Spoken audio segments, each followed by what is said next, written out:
अच्छा, जब हम मार्केट में जाते हैं ना तो हम देखते हैं जहाँ पे सेल लगी रहती है तो हम ज़्यादा अट्रैक्ट होते हैं वहीं पर ही। मार्केट में भी कुछ ऐसा ही नज़र आता है कि जहाँ पे हमें लगता है कि अभी तो मार्केट बहुत अच्छी चल रही है, हर जगह हरियाली है, तो वहाँ पर वही हमारी साइकोलॉजी उसी तरफ हमें खींची ले जाती है कि नहीं भई पैसा लगा लो। फिर अक्सर क्या होता है कि आगे चल के फिर देखते हैं कि घाटा हो गया। तो ऐसे लोगों को क्या एडवाइस करना चाहेंगे आप? वॉरेन बफे ने कहा कि when others are greedy avoid the market, when others are not investing you should invest at that time.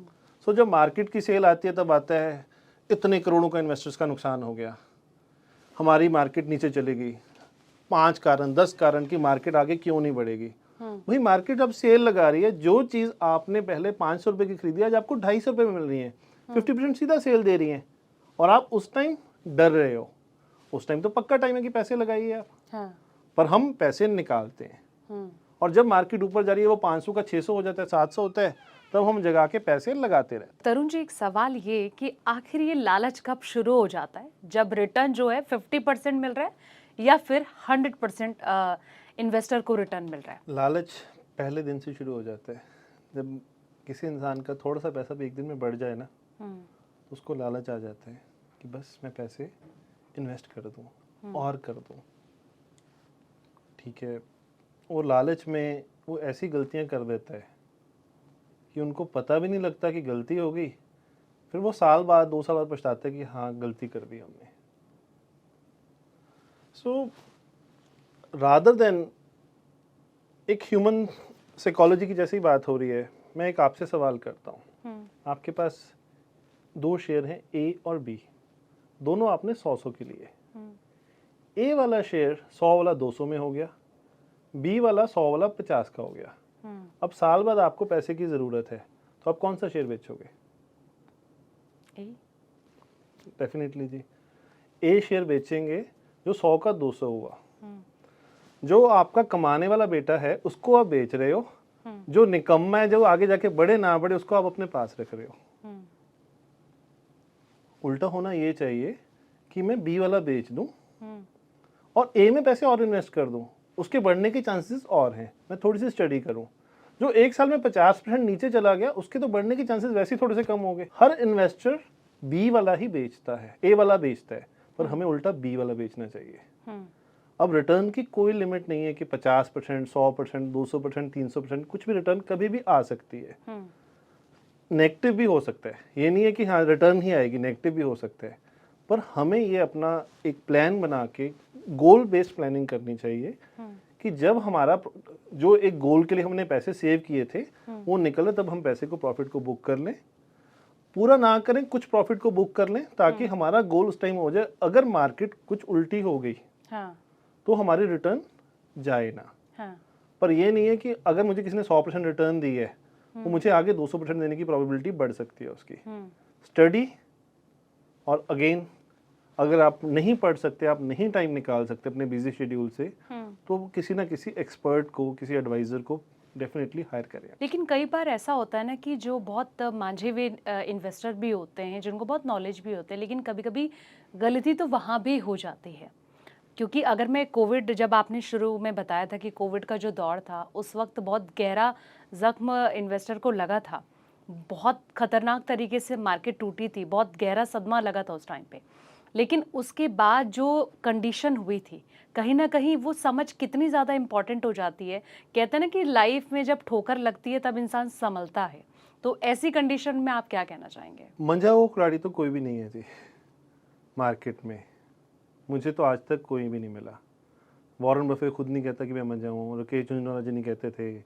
हमारे आज के नए युग के कई म्यूचुअल फंड्स के बहुत अच्छे CFOs हैं, बहुत अच्छे CEOs हैं, जिनको लोग, जिनकी ओपिनियन लेते हैं, हर न्यूज़ चैनल में आते हैं और बहुत लॉजिकल पॉइंट्स बोलते हैं। एक्सपर्ट वो भी नहीं कहते अपने आप को। वो भी कहते हैं कि हम कहीं ना कहीं हमसे गलती हो ही जाती है।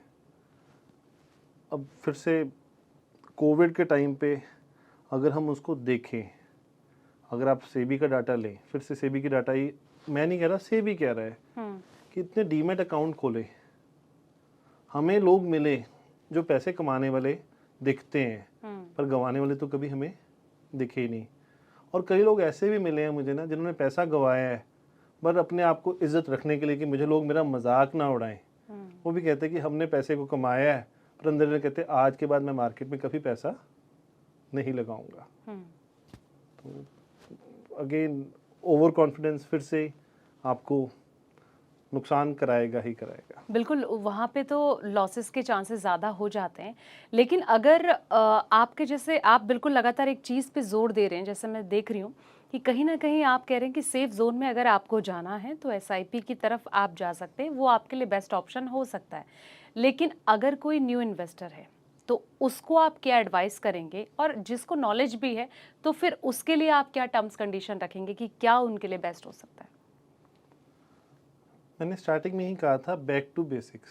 हुँ, तो बैक टू बेसिक्स में अगर आपने 101% प्रॉफिट अर्न करना ही है हुँ, तो सिस्टमेटिक इन्वेस्टमेंट प्लान, उसके अलावा और कोई ऑप्शन अच्छी नहीं है जिसमें आपको 101% रिटर्न आए।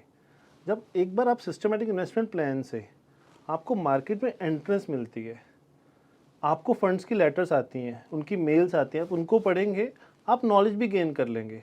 आप देख सकते हैं कि फंड वाले ने किन शेयर्स में पैसा लगाया है, तो शायद आप उनमें इन्वेस्ट कर सकते हैं। बट उसमें भी एक डिस्क्लेमर है कि वो इन्वेस्टमेंट का तो दिखा देते हैं, पर कब एग्जिट मारते हैं हमें पता भी नहीं लगता। और आज की डेट में तो फंड मैनेजर्स के पास जितने शेयर्स हैं, सारे के सारे शेयर्स उनके भी प्रॉफिट में नहीं आते हैं। कोई प्रॉफिट में जाता है, कोई लॉस में जाता है। तो बेस्ट रूट तो सिस्टमेटिक इन्वेस्टमेंट प्लान ही है। अब अगर बंदे की इन्वेस्टमेंट कितनी नॉलेज है, वो कितना टाइम दे सकते हैं, क्या वो कंपनी की ऑडिटेड रिपोर्ट्स पढ़ सकते हैं, सीए रिपोर्ट्स पढ़ सकते हैं, सारी बैलेंस शीट्स कंपनी की अवेलेबल है, क्या वो मैक्रो और माइक्रो फाइनेंस देख सकते हैं कि क्या ये कंपनी का सीजन क्या है, ये कंपनी की क्यों ग्रोथ होगी। एग्जाम्पल के लिए मैं चलिए एक आपसे अभी रिसेंट एक और एग्जाम्पल बताता हूँ। ऑपरेशन सिंदूर के टाइम पे हाँ, हमारे जितने भी डिफेंस स्टॉक्स थे सारे बढ़ गए। हाँ, वो लोगों ने डिफेंस स्टॉक्स में इतना पैसा लगा दिया कि वो शेयर में तो प्राइस बढ़नी है। या रिसेंटली चलिए दिवाली से पहले एक कमोडिटी की बात करते हैं, न्यूज़ में कहीं कहीं कहीं से हवा व्हाट्सएप में ज्ञान आया, कहाँ से आया कि चांदी आपको कुछ सालों में, कुछ एक साल में 5 लाख में दिखेगी। लोगों ने चांदी इतनी लेनी शुरू कर दी कि चांदी की इंडिया में शॉर्टेज पड़ गई। फंड हाउसेज ने चांदी लेने, सिल्वर फंड्स में पैसा इन्वेस्ट करने के लिए मना कर दिया कि हमारे पास सिल्वर लेने की जगह ही नहीं है। और चांदी की ब्लैक होगी, डिमांड सप्लाई जब ब्लैक हुई तो लोगों ने ब्लैक में भी ली। आज जिन्होंने वहाँ पे 2 लाख के हिसाब से चांदी ली थी, आज चांदी का क्या रेट है।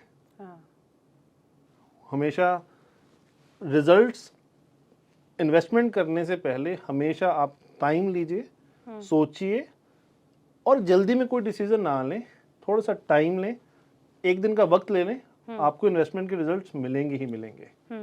और दूसरा, फिर भी आपको लगता है कि आपने इन्वेस्टमेंट्स करनी है, तो हर साल ना आप अपने सेविंग का एक पोर्शन बनाइए जिसमें कुछ कुछ हिस्सा निकालते रहिए। कितना पैसा मैंने जुए में लगाना है, उसको आप रिस्की इन्वेस्टमेंट्स में कर दो जिसकी आपको समझ नहीं है, किसी दोस्त ने बताया, किसी रिश्तेदार ने बताया, वहाँ पे इन्वेस्ट कर लो। अगर रिजल्ट आ गए तो दोस्त की तारीफ कर देना, नहीं आया तो भूल जाना, अगला दोस्त ढूंढ लेना जी।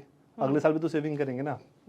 अच्छा, अगर किसी को करोड़पति बनना है तो उनको क्या एडवाइस करेंगे? जैसे कि आप ट्रेडिंग को लेकर तो लगातार एक ही चीज़ पर जोर दे रहे हैं कि देखिए, समझ, नॉलेज जितनी होगी, स्टडी जितनी होगी, वो ही पैसा बना सकता है ट्रेडिंग से। लेकिन अगर किसी का ये कहीं ना कहीं गोल है कि मुझे करोड़पति बनना है, आने वाले फ्यूचर में बड़ा सा कॉपर्स तैयार करना है, तो उनको आप क्या एडवाइस करेंगे कि किस ओर जाना चाहिए उन्हें? ट्रेडिंग की ओर हिदायत देंगे? मैम आप ना, मेरे जितने ट्रेडर दोस्त हैं ना, उनसे लड़ाई करवाएंगे, वो मुझे गोली मार देंगे सारे कि मैं ट्रेडिंग के बारे में इतना कुछ बोल रहा हूँ। ट्रेडिंग में के अलावा आप अगर ट्रेडिंग को देख लें, आप कोई भी सिप उठाते हैं ना जी, 5,000 रुपये महीने की सिप लगा लीजिए, 20 साल आप करोड़पति बन जाएंगे। 20 साल? हाँ जी। देखिए, जो आज हम 30-40 साल के हो गए हैं, जो हमने पिछले 40 साल में 1 करोड़पति नहीं हुए, तो 20 साल और इंतज़ार तो करना ही पड़ेगा ना। आज हमारी इनकम ज़्यादा है तो हम सिर्फ को ज़्यादा भी लगा सकते हैं, तो करोड़पति जल्दी भी बन सकते हैं। हर वेबसाइट में, गूगल में भी सिप कैलकुलेटर्स इतने आ चुके हैं। आप अपनी देखिए कि कितनी जल्दी आपने करोड़पति बनना है, उसको गूगल में फीड करिए सिप कैलकुलेटर को, उसमें आप डालिए इतने अमाउंट में लगा सकता हूँ, इतने रिटर्न मेरी एक्सपेक्टेशन है, तो आपको बता देगा, आपका गूगल ही बता देगा कि कब आप कितनी देर में करोड़पति बन सकते हैं। अगर गूगल से आपको प्रॉपर हेल्प नहीं चाहिए, क्योंकि मैं एक चीज़ मानता हूँ कहीं ना कहीं एक ह्यूमन टच बहुत ज़रूरी है। आपने करोड़पति क्यों बनना है, अरबपति क्यों नहीं बनना? आपको करोड़ की ज़रूरत नहीं, आप करोड़ का क्या करोगे? ये हम सारी चीज़ें भूल जाते हैं। एक किसी एडवाइज़र को हायर करें, वो आपको डेफिनेटली लॉन्ग टर्म में करोड़पति बना ही देगा। पर अगर वो आपको कहे कि मैं आपको साल 2 साल में करोड़पति बना दूंगा, तो अगर आपके करोड़ हैं तो आपको करोड़पति बना देगा, पर हज़ारों से करोड़ बनने के लिए टाइम लगता ही लगता है। और उसके लिए best tool systematic investment plan. उसके अलावा सिस्टमेटिक इन्वेस्टमेंट प्लान, अगर सिस्टमेटिक इन्वेस्टमेंट प्लान के अलावा जैसे कि कहीं ना कहीं डाइवर्सिफिकेशन की बात होती है, तो उसमें कहते हैं ना कि एक ही टोकरी में सारे फल ना रखो। तो अगर सिस्टमेटिक इन्वेस्टमेंट प्लान के अलावा कोई और ऑप्शन किसी को चूज करना है तो उनको क्या एडवाइस करेंगे? हमारे म्यूचुअल फंड्स में ना बहुत बड़ी बास्केट है। हमारे डेट फंड्स भी हैं जो आपका लिक्विड फंड्स में लगाते हैं, एफडीज में लगाते हैं, कंपनी के बॉन्ड्स में लगाते हैं। हमारे कमोडिटी बेस्ड फंड है, गोल्ड फंड है, सिल्वर फंड है। हमारा इंटरनेशनल फंड्स हैं, आपने यूएस में लगाना है, आपने चाइना में लगाना है, कई फंड्स आ गए हैं। हमारे लार्ज कैप हैं, हाइब्रिड फंड्स हैं, मिड कैप है, स्मॉल कैप है। वो एक बास्केट में इतने एग्स हैं ना कि आपको कहीं और इन्वेस्टमेंट की ज़रूरत नहीं पड़ेगी। और आप इन्वेस्टमेंट क्यों करते हैं? आप सोचिए ना कि आप एक कुछ परसेंटेज लगा के भी एक कंपनी के मालिक बन जाते हैं। चाहे आपके पास 0.00001% शेयर आ रहे हैं, और उतने परसेंटेज के आप उस बड़ी कंपनी के मालिक तो बन गए। हम तो रियल एस्टेट कंपनी में भी पैसे लगा रहे हैं, हम तो पैसे को इतनी डिवर्सिफिकेशन कर रहे हैं। थोड़े से बड़ा बनाने के लिए तो म्यूचुअल फंड्स ही हैं। हाँ, अगर अब आपके पास पैसे ज़्यादा हैं तो कई टूल्स आ जाते हैं। आप गोल्ड में भी लगा सकते हैं, रियल एस्टेट में भी लगा सकते हैं, आगे पीएमएस भी आते हैं, एआईएफ भी आते हैं, कई चीज़ें हैं इन्वेस्टमेंट के लिए। बट छोटे से बड़ा बनने के लिए मुझे सिस्टमेटिक इन्वेस्टमेंट प्लान से अच्छा कोई टूल नहीं दिखा। ये आज का नहीं है, ये 50 साल से टूल है। इंडिया में आईको 95 में आया था, सिस्टमेटिक इन्वेस्टमेंट प्लान शुरू हुई थी। वर्ल्ड वाइड ये 50 साल से काम कर रहे हैं। एक एडवाइज़र हैं यूएस के, वो पिछले 60 साल से एडवाइज़र ही हैं जी, उनको और कुछ नहीं आता, निक मरे। तो निक मरे बार बार rupee cost averaging, dollar cost averaging के ऊपर ही काम करते हैं। और उन्होंने कहा है कि जो पैसा आपको इक्विटी बना के दे सकती है सिस्टमेटिक इन्वेस्टमेंट प्लान के थ्रू, लॉन्ग टर्म में कोई और टूल नहीं बना सकता।